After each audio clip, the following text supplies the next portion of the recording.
Well, Cowboy, I can't help but notice your body language. It does not seem that you feel pleased. I mean, you didn't take a loss tonight, but it seems like you're not very happy right now. Oh, no, that is a loss. That's 5 in a row. That's the way you're looking at it? Yeah, it is. Had I not gained a point, I would have lost that fight.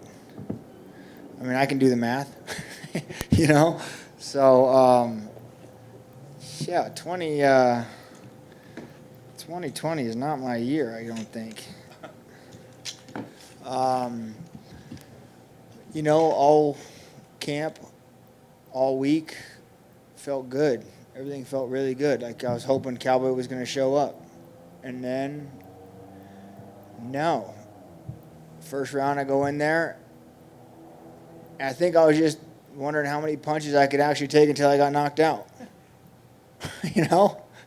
I had like a serious talk with myself. Like, there was one time where I almost dropped to a knee, and then I was like, you fucking pussy. Like, let's go. Like, what do you do? Like, had to have like a conversation. Meanwhile, he's just unloading on me. It was like, let's go. So maybe the second, I don't know what it looked like, but it was funny because he was kicking me, and I was like, man, I'm supposed to be kicking you. Like, that was the game plan. I'm going to kick you. I'm going to take you down. And everything I was drilling and practicing and trying to do, I didn't actually. This is the worst performance I've ever had.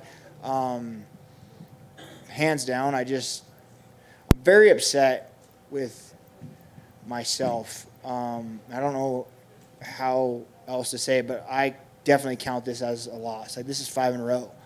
And for somebody who's out there fighting to keep his job, it wasn't a very good job I did, was it? So Nico wants to do it again. I told him, well, let's run this right back. He's like, oh, yeah. So I said, let me at least give you the opportunity to get a win.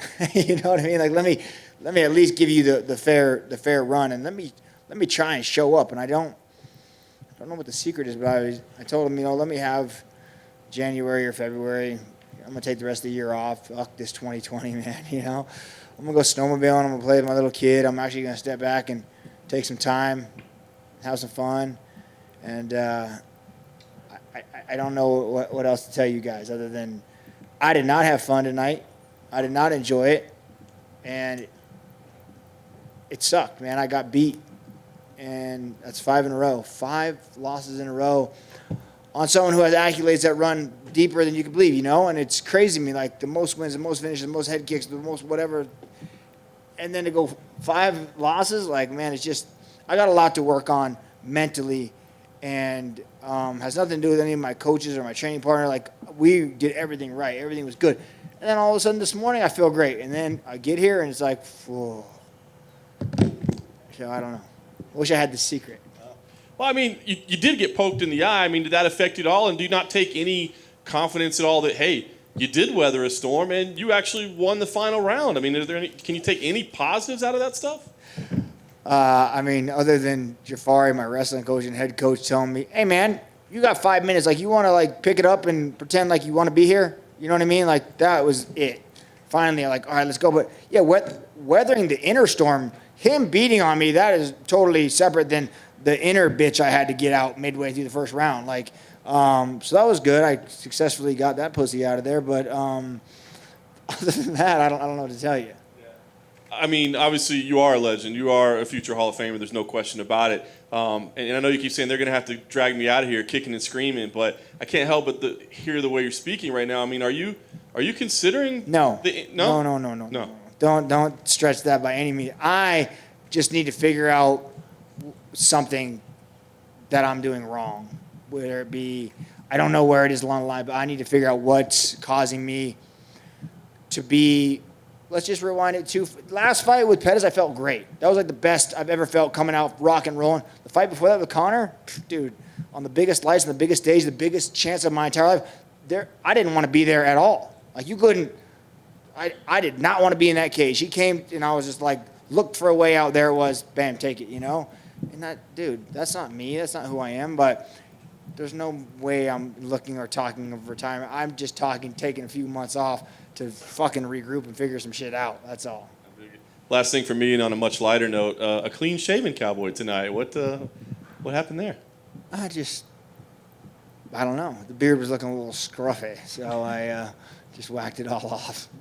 Figured maybe I'd look young again. It's a bit of a throwback to the WEC look. Have you considered speaking to a sports psychologist or anything like that? You say you want to work out this mental stuff, but is it time maybe you looking at going to see a professional?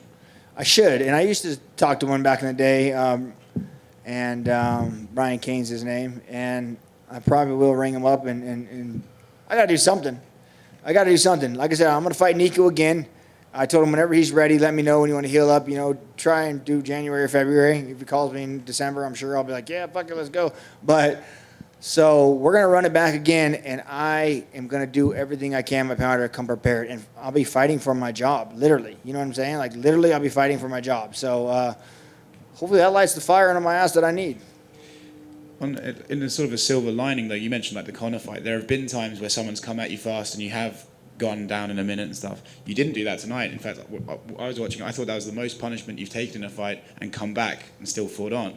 So your criticism of your own performance, I'm surprised. The inner bitch, yeah, I had a serious I had a long discussion with myself in the cage. It was about a 3.5 minute conversation in my own mind that I was just dealing with, figuring out how to get that out of there. So yeah. But the fact you managed to get it out there is a positive, right? I agree, sure, yeah, sure. Amongst the shit, yeah.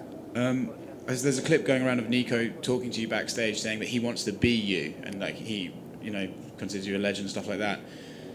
What's it been like fighting Nico? What's your opinion of him, and what was it like actually being in there against him? It was a little stud, man. He came. I told his coach, I said, "Good job, good way to come prepared, way to be ready, way to execute a solid game plan." And it's funny because he was kicking me, and I'm like, "Man, I'm supposed to be kicking you." You know what I mean? Like the whole thing, like just caught me, and that's what we were drilling. I wanted to take him down and punish him on the ground. I know he's got great, like weird, unorthodox up strikes. You know what I mean? So we were prepared for that on the ground. I didn't do any wrestling. I didn't do any kicking. All I did was like, listen, I got to watch the fight, but I'm sure I lied to you. I'm not going to watch the fight. But my coaches are, and we're going to figure that out. But I'll be ready. I say that now, but I'm going to try my goddamn just to, January, February, whenever we do it again, I'll be ready. Give you one hell of a show. Tom. I watched the fight, Cowboy, and I can assure you, you looked a heck of a lot better than you're giving yourself credit for. I'm telling you, you had a lot of great moments in the fight.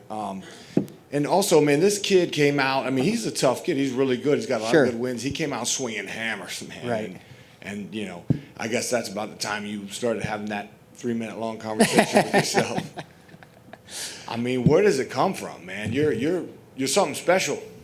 Yeah, I mean, I was telling Jafari, my coach in the back, like there was a moment in there, I think he hit me with like a right and like an elbow, and then he kneed me, and half of my body was like, there's your chance to take a knee. And then the inner me was like, you fucking pussy. Like, absolutely. And that's when I started like having a conversation, was like, absolutely not. Like, let's go. And then even talking to myself and getting myself fired up and ready to go, I just decided to keep taking punishment. So, bro, I don't know. Like I said, I got to watch the fight. I'm really hard on myself, and there's a lot of things. I think I should have came. Nico came prepared, but that should have been a victory for me. Like I said, I wanted to finish him in the second round. I highly feel like I should have. So there's a lot I want to work on, and man, who knows? Like I said, I'm fighting for my job next time. Yeah, I mean, there were a lot of shots that he was throwing that he's put other guys down with. You know what I mean? And the fact that you still have that ability to dig deep, I mean, that right there is that. I mean, that's intangible. You know what I mean? You can't learn that. Homer Simpson. You know what I mean? Just tough and dumb. So just biting down. I don't know. I love it. But I didn't have fun. So tonight was I needed to figure that out. Go have fun again. Down right here. Looking at some of your last few fights, like when your eye blew up against Tony, and then you got poked in the eye against Anthony Pettis in the first round, you get poked in the eye here. When that happened, is there in this inner monologue it's like, God damn, I just can't catch a break in these fights? Well, yeah, when he poked me, and then at least Nico was like, oh, I'm so sorry. Like, he knew right away, and then he did it again. I was like, oh, man, you got both of them? God dang it. But he was super respectful, man. Like I said, the guy, what a stud. And then he'd be like, oh, I'm so sorry. And then back to trying to kill me. I was like, yes, that's awesome. What a cool guy. What a great father. He's going to do great in the sport, man. I'm stoked to see how he goes. So, yeah. To your far left. You're far left. The last time that you were here, you were fighting on one of the most successful cards ever in UFC history. Tonight, you were inside of Apex without a crowd. How was that for you? Oh, other than like the walking to the cage, I don't really feel any different like in there fighting, right? I feel fight just as hard, but it's like the walk to the cage is the cool part. All the people hanging under the crowd, yelling and screaming. That's fun. I mean, as soon as the election's over, I'm sure that'll be right back to normal, so we should be good to go. Did you miss the crowd? Yeah, I missed the crowd. I did. I really did. And I did, yeah.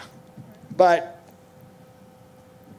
it's still good. We're making it work, right? We're doing what we have to do for, what is it, October, November? We got 3 more months of this bullshit, and then we're going to be, all of a sudden, they're like, and back to normal. Here we go. So it should be good. Finally, for me, one of the things that you hang your hat on that's talked about a lot is that you're so active, and you've been active throughout your entire career. Do you think maybe it's time just to take a break and reevaluate and maybe miss the sport a little bit? Yeah, that's exactly what I'm thinking. You nailed it. That's kind of like what I'm talking about doing. So, but I'm hoping it'll be like January or February. So, yeah, we'll see. November. Yeah. Good? Yeah. Awesome. Cowboy, you mentioned the COVID thing will be over after the election. Kind of slight. What are your true feelings about the COVID thing, and do you think it's an overreaction, or what's your thoughts? Yeah, a super overreaction. Where I live out in New Mexico, my life hasn't changed at all, man. We go to the store. I don't wear a mask. We're like all quarantined on the ranch, but that's just the way we live. But out here, like when we were walking in, they're like, put your mask on. I was like, hell no, I don't stand for that shit. I'm not going to wear a mask on TV. I don't wear one anyway, so I don't know. I'm like a true gritted, hardcore American Republican, so I don't know if me talking Republican talk up here for Trump is going to help anything. It'll probably go viral, and a lot of people will hate me. But yes, I think as soon as the election's over, this is going to just kind of wash out. I really do. I think, yeah, is it real? Of course, I do. I believe it. But so is so many other things, you know. I don't know. I don't get why our whole entire world shut down. But I get it. No one wants to get sick, but who knows. Have you been invited to any of the Trump rallies like you were last time? No, not this run. I have not. Have not been invited. But maybe Colby got invited. I don't know. Congratulations. Thank you. Legend.